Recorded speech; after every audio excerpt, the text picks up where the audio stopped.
جب یہ دونوں شہزادے اچھے ہو جائیں گے، ٹھیک ہو جائیں گے، تو ہم 3 روزہ رکھیں گے، نفلی روزہ۔ یقیناً اللہ کی رضا کے لیے جو کام کیا جاتا ہے تو اللہ تبارک و تعالیٰ کو وہ بہت پسند ہوا کرتا ہے، اور جو اللہ کی رضا کے لیے کام کرتا ہے پروردگار پھر اس کے نام کو بلند کر دیا کرتا ہے۔ اللہ تبارک و تعالیٰ پھر اسے عزتیں عطا فرما دیا کرتا ہے جو اللہ کی رضا کے لیے کام کرتا ہے، اور جو اللہ تبارک و تعالیٰ کو راضی کرنے کے لیے کام کرتا ہے لوگ اس سے راضی ہو جایا کرتے ہیں۔ اللہ کے پرچم کو بلند کرنے کا جو کام کرتا ہے پروردگار اس کے نام کو بھی بلند کر دیا کرتا ہے، اسے بھی عزت عطا فرما دیا کرتا ہے۔ حضرات منت مانی گئی کہ ہم 3 روزہ نفلی رکھیں گے جب ہمارے یہ شہزادے ٹھیک ہو جائیں گے۔ یقیناً دونوں شہزادے جب ٹھیک ہوئے تو جو کہا تھا وہ کرنا تھا، انہوں نے روزہ رکھ لیا۔ مولا کائنات کرم اللہ الوجہ الکریم جو ہے روزانہ باغیچے میں جایا کرتے اور وہاں سے جو درہم دینار ملتے انہیں لے کے آیا کرتے اور اپنے گھر کی ضروریات کو ظاہری اعتبار سے پورا کیا کرتے۔ کہتے ہیں کہ جب آپ نے سارے لوگوں نے مل کر روزہ رکھا، گھر کے اندر 5 لوگ تھے، ایک آپ کی کنیز ہے، ایک سیدہ فاطمہ الزہرا ہے، ایک جو ہیں حضرت علی کرم اللہ الوجہ الکریم ہیں، اور 2 آپ کے شہزادے ہیں۔ گویا کہ یہ 5 لوگ ہیں آپ کے گھر کے اندر۔ آپ جو ہے شام کو گئے، یعنی شام کو اپنے گھر سے گئے اور شام کو جب واپس آئے تو آپ جو ہے نا اس میں جو سامان لے کے آئے، آٹا لے کے آئے، اس میں 5 روٹیاں تیار ہوئیں۔ پورے دن کا روزہ رکھا، سب نے مل کر کے جب 5 روٹیاں تیار ہوئیں تو شام کو دسترخوان سجا کر کے بیٹھے۔ ارادہ تھا کہ پورا دن کے بھوکے ہیں، چلو بیٹھ کر کے روزہ افطار کیا جائے گا۔ 5 لوگ جو ہے سامنے بیٹھے دسترخوان پر کہ روزہ افطار کریں گے۔ ابھی افطار میں کو تھوڑا سا وقت باقی تھا، اتنے میں دروازے پر کسی آنے والے نے آواز دی کہ میں مسکین ہوں، میں بھوکا ہوں اور یہ اہل بیت کا گھر ہے، مجھے کچھ کھانے کے لیے مل جائے، میں بھوکا ہوں، مجھے کچھ کھانے کے لیے مل جائے، مجھے کھانے کی حاجت ہے۔ حضرات محترم کہنے لگا کہ اہل بیت کے گھر سے کوئی خالی نہیں لوٹتا ہے، آقائے دو جہاں حضور صلی اللہ تعالی علیہ وسلم کے نام کا وسیلہ اگر کچھ کھانے کے لیے ہو تو مجھے دے دیا جائے۔ حضرات وہ مولا کائنات کا گھر ہے، وہاں سے کہاں کسی سائل کو ٹالا جاتا ہے، وہاں سے کہاں کسی بھوکے کو لوٹایا جاتا ہے۔ آپ نے وہ 5 روٹیاں اٹھائیں اور اٹھانے کے بعد میں آنے والے اس مسکین کو دے دیا اور کہا کہ جاؤ اللہ تمہارا بھلا کرے۔ حضرات اس نے مسکین نے 5 روٹیوں کو لیا اور لینے کے بعد وہاں سے چلا گیا۔ سارے دن کا روزہ تھا، شام کو پھر پانی پر افطار کیا اور اللہ کا شکر ادا کر لیا۔ یہ مخدومہ کائنات ہے، یہ مخدومہ کائنات، اللہ کا شکر، یعنی سارا دن روزہ رکھنے کے بعد بھی آپ کو اگر شام کو افطار کے لیے کچھ نہیں مل رہا ہے پھر بھی اللہ کا شکر ادا کر رہی ہیں ظاہری اعتبار سے۔ ویسے سب کچھ ان کا ہے، وہ جب جتنا چاہتی اتنا منگا لیتی، وہ چاہے تو جنت سے کھانے ان کے لیے آ جائیں، مگر ظاہر میں آپ نے کچھ نہیں کھایا، پانی پہ افطار کیا، پھر بھی اللہ کی عبادت میں مشغول ہیں، پھر بھی اللہ کو راضی کرنے میں لگی ہیں۔ اور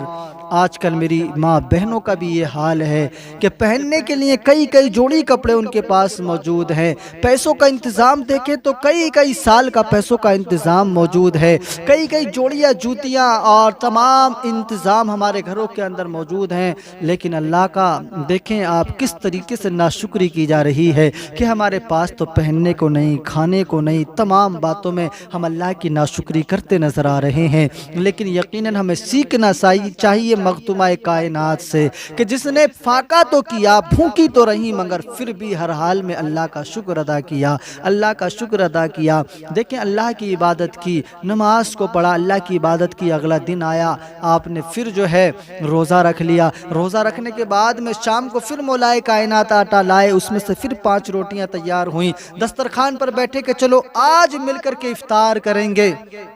مگر آج پھر دروازے پر ایک سائل نے دستک دی، آواز بلند کی، کہنے لگا کہ میں ایک یتیم ہوں، کیا آپ کے گھر سے مجھے حضور صلی اللہ تعالیٰ علیہ وسلم کے نام کے صدقے کچھ کھانے کے لیے مل جائے گا؟ کیا آپ کے مکان پر کوئی کھانے کا سامان ہے جو مجھ بھوکے کو دے دیا جائے، جو مجھے یتیم کو دے دیا جائے؟ میں یتیم ہوں، اگر مجھے کچھ دے دیا جائے، کھانے کا تھوڑا سامان آپ کے پاس ہو تو مجھے دے دیا جائے۔ مولا کائنات کرم اللہ الوجہ الکریم نے جب دیکھا کہ یہ وسیلہ ہمیں ہمارے آقا کا دے رہا ہے، آپ نے سارے کھانے کو اٹھایا اور آنے والے اس یتیم کے حوالے کر دیا۔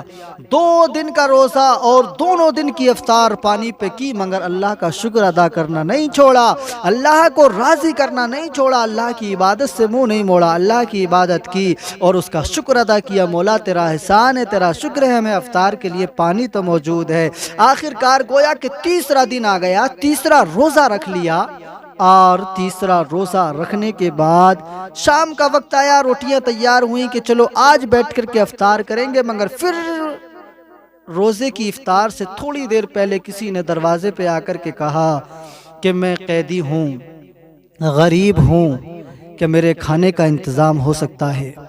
کہ میرے ایک وقت کے کھانے کا انتظام ہو سکتا ہے؟ یہ اہل بیت کا در، ان کا گھر ہے، یہاں سے کوئی خالی نہیں لوٹتا، کیا مجھے بھی ایک وقت کا کھانا مل جائے گا؟ حضرات یقیناً تیسرا روزہ تھا یہ، ہم سے ایک روزہ رکھنے میں شام ہوتے ہوتے بڑی جو ہے بھاری سی نظر آتی ہے، مگر قربان جاؤں مخدومہ کائنات پر کہ انہوں نے تیسرا روزہ، اور مولائے کائنات نے تیسرا روزہ بھی پانی پہ افطار کرنے کا جو ہے، آپ نے پانی پر افطار کر لیا، لیکن جو سامنے کھانا تھا وہ آنے والے اس قیدی کو دے کر کے کہا کہ جاؤ اسے تناول فرماؤ، اللہ تمہارا بھلا کرے۔ حضرات 3 روزہ پانی پر افطار کرنے کے بعد میں پیروں میں بھی کمزوری آ جاتی ہے۔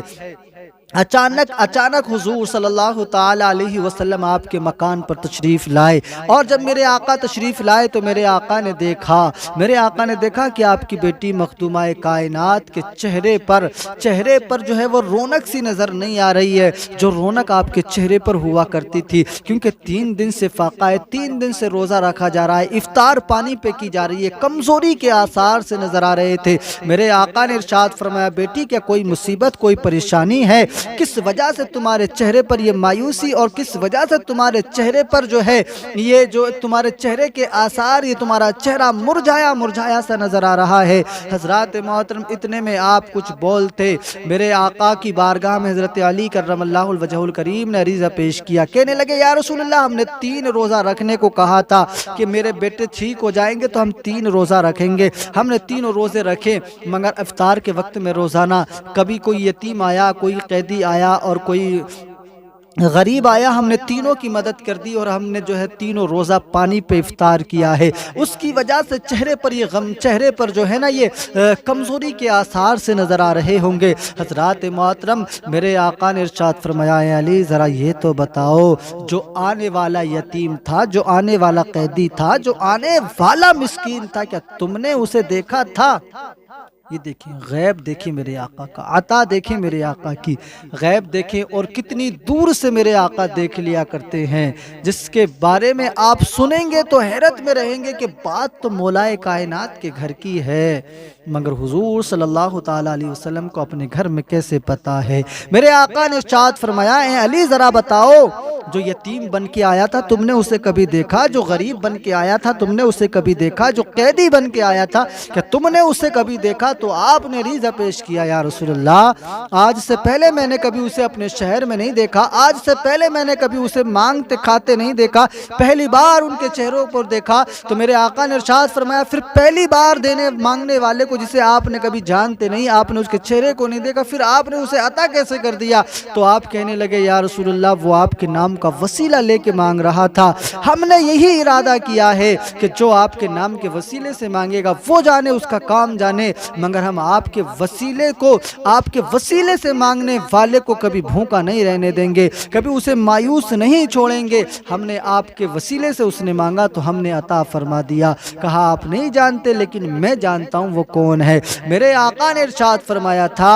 اے علی وہ کوئی اور نہیں ہے بلکہ مجھے جبریل امین نے آ کر کے یہ خوشخبری سنائی ہے کہ جاؤ جاؤ اپنے گھر والوں کو یہ خوشخبری سنا دو کہ یہ مولا علی سیدہ فاطمہ الزہرا کا امتحان تھا، جس امتحان میں وہ پاس ہو گئی ہیں۔ یہ تینوں آنے والے غریب، یتیم، مسکین یا کہ قیدی، یہ کوئی غریب یا مسکین، یہ کوئی یتیم نہیں تھے، بلکہ یہ تینوں اللہ تبارک و تعالیٰ کے فرشتے تھے جو تم سے امتحان کے لیے آیا کرتے تھے، اور تم اپنے اس امتحان میں پاس ہو گئے ہو۔ تمہارے لیے اللہ تبارک و تعالیٰ کی طرف سے مبارکباد پیش کی جا رہی ہے۔ یعنی 3 روزوں کو کیا اور تینوں روزہ پانی پہ افطار بھی کر لیا، لیکن کبھی اللہ تبارک و تعالیٰ سے شکایت نہیں کی، مولا ہم نے تو روزہ رکھا ہے، ہم کیسے اپنے آگے کا کھانا کسی دوسرے کو اٹھا کر کے دے دیں۔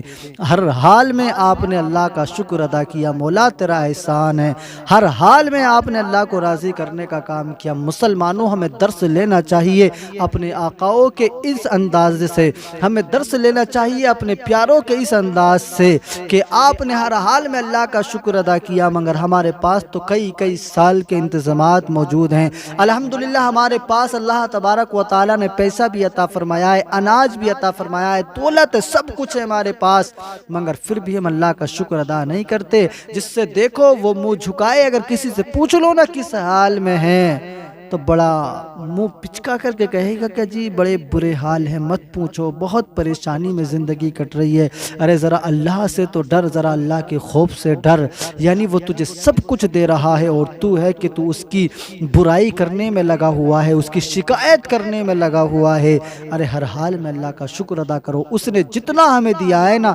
ہماری اتنی بھی اوقات نہیں تھی، ہماری اتنی بھی حیثیت نہیں ہے، مگر یہ تو اس کا احسان ہے، یہ اس کا احسان عظیم ہے کہ اس نے ہمیں اتنا عطا فرمایا ہے۔ ہمیں ہمہ وقت اس کا شکریہ ادا کرنا چاہیے۔